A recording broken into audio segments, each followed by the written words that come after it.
Definisi puisi. Definisi puisi adalah seni mengekspresikan dengan kata-kata yang tersusun dalam ayat-ayat, gambar, fakta, pikiran, perasaan, dan fantasi yang menerjemahkan pengalaman seseorang secara subjektif. Apa sih definisi prosa?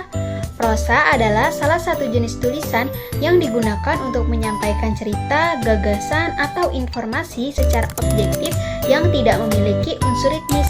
Maksudnya adalah prosa ini merupakan tulisan sederhana atau informasi secara langsung tanpa adanya irama serta pola yang berulang seperti puisi.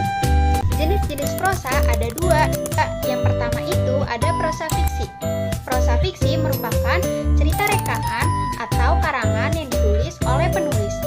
Contohnya yang pertama itu ada cerita pendek atau biasa disebut juga dengan cerpen. Yang kedua ada novelet. Novelet ini merupakan cerita yang panjangnya lebih panjang daripada cerpen, tetapi lebih pendek daripada novel. Nah, yang ketiga ada novel, dan yang terakhir ada cerita anak. Selanjutnya ada prosa non-fiksi.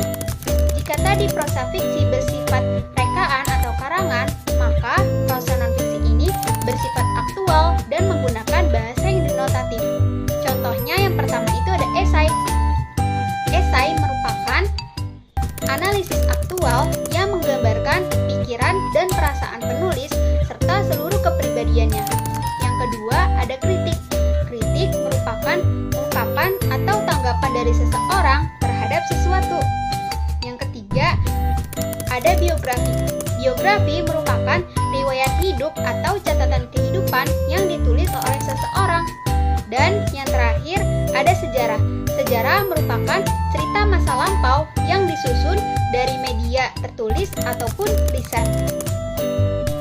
Selanjutnya ada karakteristik puisi dan prosa. Karakteristik puisi yang pertama, puisi terdiri dari beberapa bait dan baris, yang mana di setiap baris di dalam bait itu memiliki makna. Yang kedua, rima dan ritme.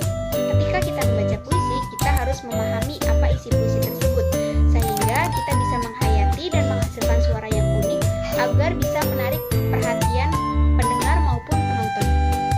Yang ketiga, gaya bahasa kiasan. Puisi memiliki makna yang lebih dalam dari kata-kata yang digunakan. Dan yang terakhir, puisi bisa menjadi media efektif untuk menggambarkan pengalaman dan perasaan seseorang. Selanjutnya ada karakteristik prosa. Yang pertama itu bentuknya bebas. Prosa ini tidak terikat oleh rima, bait maupun baris. Yang kedua, prosa menggunakan bahasa-bahasa yang sopan pada umumnya. Yang ketiga, pengarang prosa ini bisa diketahui atau tidak diketahui. Yang keempat, cara penyajian prosa ini bisa disajikan baik secara tertulis maupun lisan. Dan yang terakhir, di dalam prosa itu bisa ada amanat ataupun pesan yang akan disampaikan kepada pembaca. Bagaimana sih cara membaca puisi?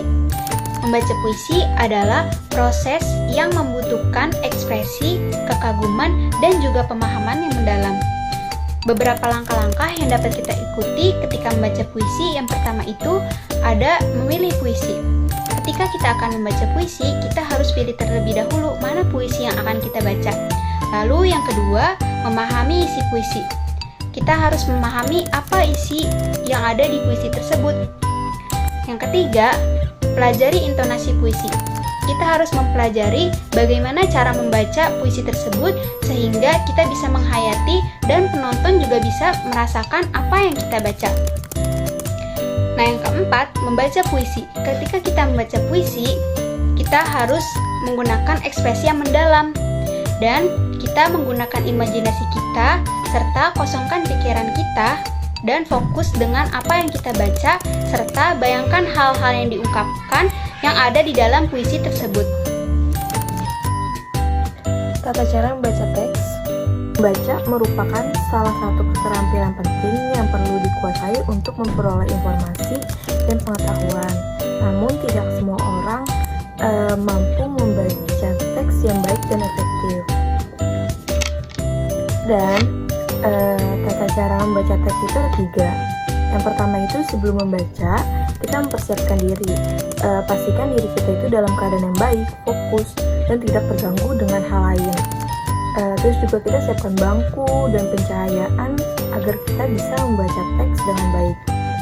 Terus juga saat membaca, lakukan skimming untuk mendapatkan ide utama teks. Skimming itu adalah membaca sekilas teks untuk mendapatkan gagasan utama teks.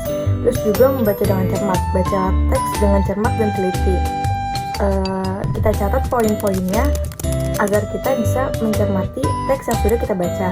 Terus yang terakhir itu, setelah membaca merangkum isi teks, buatlah ringkasan isi teks dengan menggunakan kata-kata Anda sendiri. Menggunakan kata-kata sendiri itu biar kita lebih mudah dan memahami teks yang sudah kita baca.